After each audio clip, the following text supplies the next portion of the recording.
జగిత్యాలలో రాజకీయాలు వేడెక్కాయి. సీనియర్ నేత జీవన్ రెడ్డి తీసుకున్న నిర్ణయం కాంగ్రెస్కు పెద్ద షాక్గా మారబోతుందా? ఇప్పుడు అసలు కథ ఏమిటో చూద్దాం.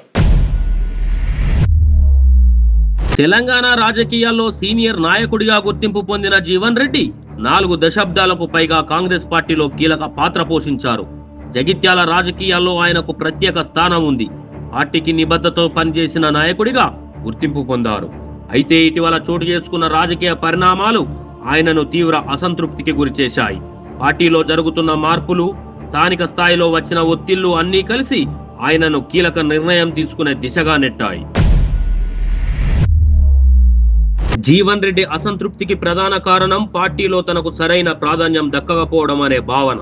కార్యకర్తల నుంచి కూడా ఒత్తిడి పెరగడం, స్థానిక రాజకీయ సమీకరణాలు మారడం, ఇవి అన్ని కలిసి ఆయనలో ఒక విధమైన నిరాశను పెంచాయి. స్వపక్షంతో యుద్ధం చేయలేను అని ఆయన చెప్పిన మాట పార్టీ అంతర్గత పరిస్థితులను స్పష్టంగా తెలియజేస్తుంది. ఇవాళ రేవంత్ రెడ్డి గారిని కూడా ఎదిరించి పోరాటం చేస్తా అంటూ నేను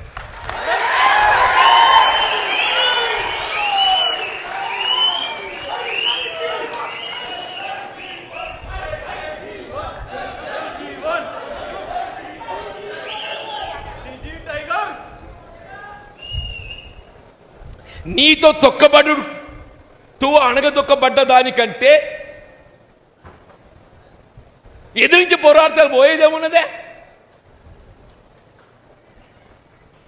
నాకు ఎదిరించి పోయేదేంది అంటూ నేను మనం పోయేదేందని చెప్పర్రా. పోరాడదామా వద్దా చెప్పండి, పోరాడదామా వద్దా? మరి ఇక్కడ అడగదొక్కబడదామా?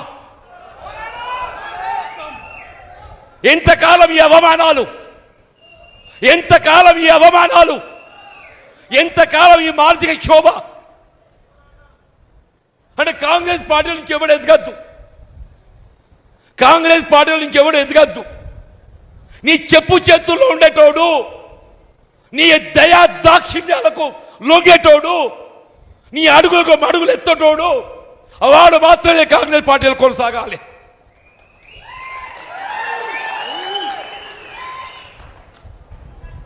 నిన్ను ఎదిరించేటోడు, రాహుల్ గాంధీ ఆలోచనకు అనుగుణంగా నడిచేటోడు, నువ్వు ఎవరిని అడగదొక్కుతున్నావే? రాహుల్ గాంధీ గారి ఆలోచనకు అనుగుణంగా నడిచేటోడిని అడగదొక్కుతున్నావు అంటూ నేను. నువ్వు అడగదొక్కేది ఎవరిని కాదు, రాహుల్ గాంధీ గారి ఆలోచనకు అనుగుణంగా నడిచేటోడిని నువ్వు అడగదొక్కుతున్నావు అని చెప్పంటూ నేను. ఈ పరిణామాలను గమనించిన కాంగ్రెస్ అధిష్టానం జీవన్ రెడ్డిని ఆపేందుకు ప్రయత్నాలు ప్రారంభించింది. ఏఐసిసి స్థాయిలో చర్చలు జరిగాయి. పార్టీలోనే కొనసాగాలని విజ్ఞప్తులు వచ్చాయి. అయితే ఈ ప్రయత్నాలు ఫలించలేదు. జీవన్ రెడ్డి మాత్రం తన నిర్ణయంపై నిలకడగా ఉన్నారు. పరిస్థితి తీవ్రతను గుర్తించిన టీపీసీసీ చీఫ్ మహేష్ కుమార్ గౌడ్ స్వయంగా జగిత్యాలకు వెళ్లారు. జీవన్ రెడ్డితో ముఖాముఖి భేటీ నిర్వహించారు. ఆయనను పార్టీలోనే కొనసాగాలని, సుదీర్ఘ అనుబంధాన్ని కొనసాగించాలని విజ్ఞప్తి చేశారు. భవిష్యత్ గురించి చర్చలు జరిపినా జీవన్ రెడ్డి మాత్రం తన నిర్ణయాన్ని మార్చుకోలేదు. ఈ భేటీ సందర్భంగా జరిగిన కొన్ని సంఘటనలు రాజకీయంగా పెద్ద సంకేతాలు ఇచ్చాయి. జీవన్ రెడ్డి కాంగ్రెస్ పార్టీ కండువ కప్పుకోవడానికి నిరాకరించారు.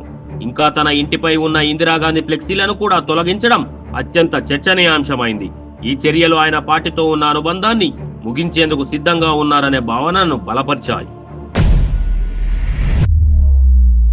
మీడియాతో మాట్లాడిన జీవన్ రెడ్డి తన మనసులోని భావాలను వ్యక్తం చేశారు. ఇది పరిష్కారం లేని సమస్య అని చెప్పారు. ఈ సమస్యకు నా దగ్గర కూడా పరిష్కారం లేదు అని పేర్కొన్నారు. స్వపక్షంతో యుద్ధం చేయలేను అని స్పష్టంగా తెలిపారు. ఈ వ్యాఖ్యలు ఆయన నిర్ణయం ఎంత దృఢంగా ఉందో తెలియజేస్తున్నాయి. మానసిక క్షోభ వ్యక్తం చేశాను నేను.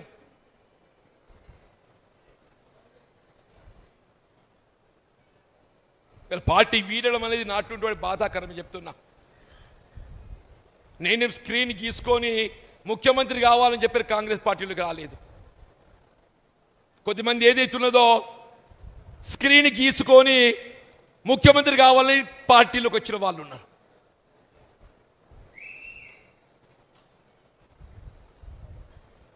నేను పార్టీలో చేరినాడు ముఖ్యమంత్రి కావాలని కోరుకోలే, నేను ఇవాళ కూడా కోరుకుంటాను. నేను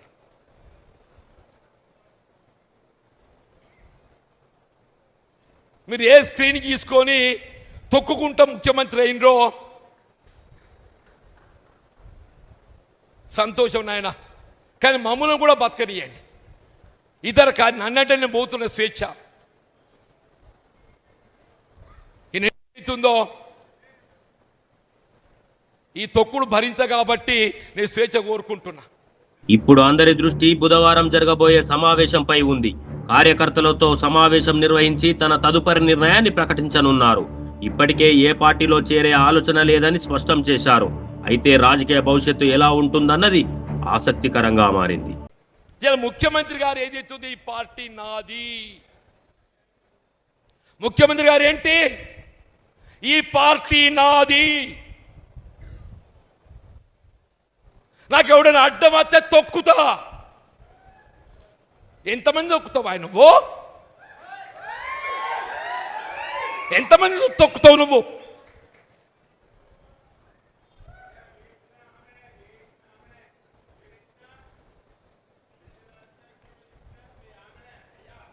ఇవ్వాలే చెప్తున్నా నేను,